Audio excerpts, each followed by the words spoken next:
आप सभी को नमस्कार। आज मैं आप सभी के समक्ष एक धार्मिक कहानी लेकर आई हूँ कि सारे तीर्थ बार बार गंगा सागर एक बार, ऐसा क्यों कहा गया है। तो श्रवण करते हैं ये कहानी। गंगा सागर एक प्रसिद्ध तीर्थ स्थान है जिसका पौराणिक काल से बहुत महत्व है। गंगा सागर वो स्थान है जहाँ गंगा नदी बंगाल की खाड़ी में समुद्र से मिलती है। कहा जाता है कि सभी तीर्थों की यात्रा का फल तब तक नहीं मिलता जब तक आप गंगा सागर नहीं जाते। मकर संक्रांति के दिन गंगा सागर में स्नान दान का बहुत अधिक महत्व बताया गया है। सारे तीर्थ बार बार गंगा सागर एक बार, इस कहावत के पीछे दो कारण बताए जाते हैं।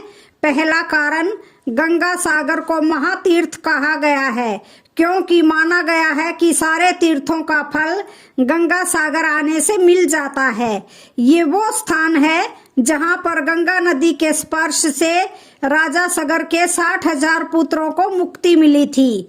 इसलिए कई श्रद्धालु लोग यहां आकर अपने पितरों का श्राद्ध, तर्पण व पिंडदान करते हैं और पूर्वजों की मुक्ति की कामना करते हैं। इस कारण से लोग एक बार तो गंगा सागर की यात्रा जरूर करना चाहते हैं। इसलिए कहा गया है कि सारे तीर्थ बार बार गंगा सागर एक बार। पुराणों में भी गंगा सागर में दान और स्नान को धार्मिक और आध्यात्मिक दृष्टि से काफी महत्वपूर्ण बताया गया है। दूसरा कारण, कोलकाता से गंगा सागर जाने के लिए पहले 86 किलोमीटर दूर काकद्वीप जाना होता है, जहां हारवुड पॉइंट से 3.5 किलोमीटर स्टीमर नाव के जरिए सागर द्वीप पहुंचते हैं। इसके बाद सागर द्वीप पर 32 किलोमीटर यात्रा करने के बाद गंगा सागर तीर्थ आता है। पुराने समय में यात्रा काफी दुष्कर और कठिन थी। कई दिन की यात्रा करने के बाद लोग गंगा सागर पहुंच पाते थे, इसलिए लोग दोबारा जाने की सोचते भी नहीं थे।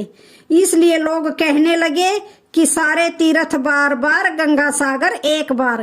गंगा सागर की कहानी, रामायण की एक कथा के अनुसार अयोध्या के राजा सगर अश्वमेध यज्ञ कर रहे थे।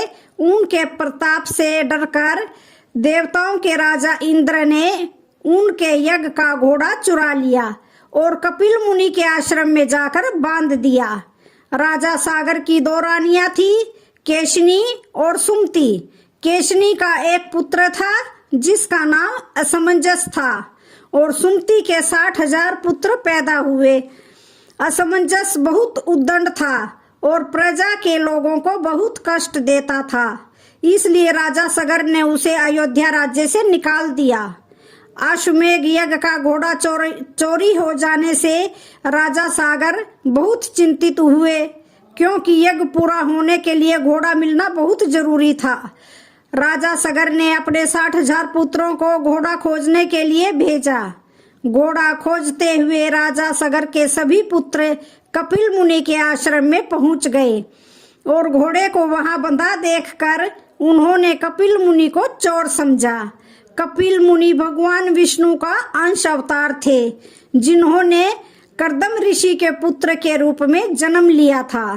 राजा सगर के पुत्र कपिल मुनि के बारे में नहीं जानते थे और उन्होंने मुनि का काफी अपमान कर दिया। इस अपमान से क्रोधित होकर कपिल मुनि ने राजा सगर के पुत्रों को श्राप दिया कि तुम अब सभी भस्म हो जाओगे। मुनि के श्राप देते ही तुरंत राजा के 60,000 पुत्र वहीं भस्म हो गए। जब काफी समय के बाद राजा सगर के पुत्र वापिस नहीं आए तो उन्होंने अपने पौत्र अंशुमान, जो कि असमंजस का पुत्र था, अपने चाचाओं का पता लगाने के लिए भेजा। अंशुमान भी खोजते खोजते कपिल मुनि के आश्रम पहुंच गया। वहां उसने यज्ञ का घोड़ा और हजारों की संख्या में अस्थि पिंजर और राख देखी तो वो समझ गया कि क्या हुआ होगा।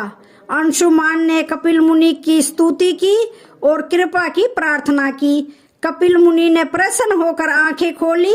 उन्होंने अंशुमान को अश्वमेध यज्ञ का घोड़ा ले जाने दिया और बताया कि अगर राजा सगर का कोई वंशज उस स्थान पर गंगा जी को ले आए तो उसके चाचाओं को मोक्ष मिल जाएगा। अंशुमान घोड़ा लेकर अयोध्या वापिस आ गया और राजा सागर ने यज्ञ पूरा किया।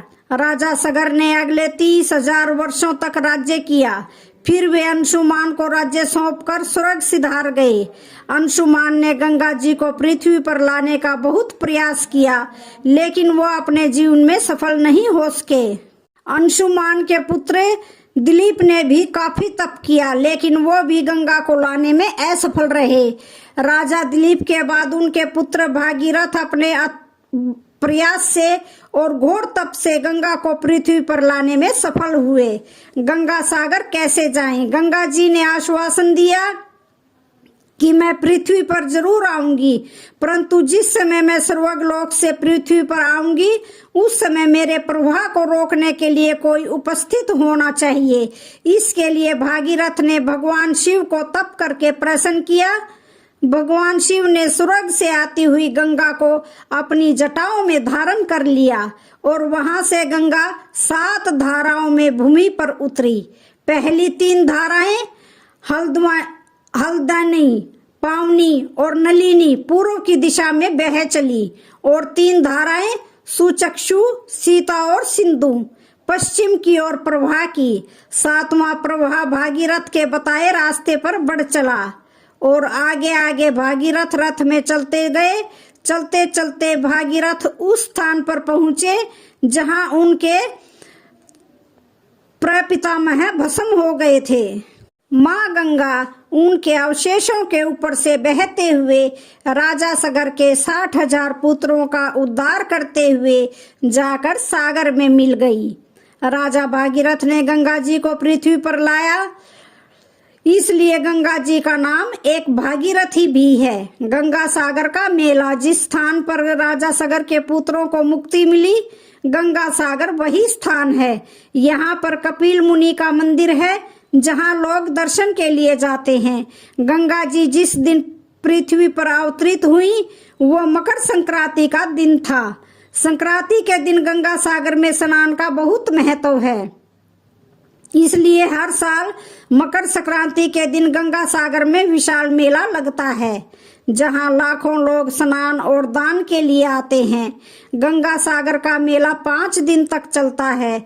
इस दौरान तीर्थ यात्री लोग मुंडन, श्राद्ध, पिंडदान और समुद्र में पितरों को जल अर्पित करते हैं। गंगा सागर में कपिल मुनि का प्राचीन मंदिर है, जो कि समुद्र में समा गया। 1973 में यहाँ कपिल मुनि का नया मंदिर बना जहाँ श्रद्धालु और तीर्थ यात्री दर्शन के लिए जाते हैं। गंगा सागर गंगा नदी का एक छोटा सा डेल्टा द्वीप है जिसकी आबादी करीब 2 लाख और क्षेत्रफल 281 वर्ग किलोमीटर है। सागर द्वीप के एक ओर बंगाल की खाड़ी, दूसरी ओर बांग्लादेश है। इस सुंदर द्वीप के ज्यादातर क्षेत्र में घने जंगल हैं। कपिल मुनि के मंदिर व आश्रम के अलावा यहाँ महादेव मंदिर, शिव शक्ति महानिर्वाण आश्रम, भारत सेवाश्रम संघ का मंदिर, धर्मशालाएं भी हैं। तो आज की वीडियो का यहीं पर समापन होता है। वीडियो अच्छी लगे तो चैनल को लाइक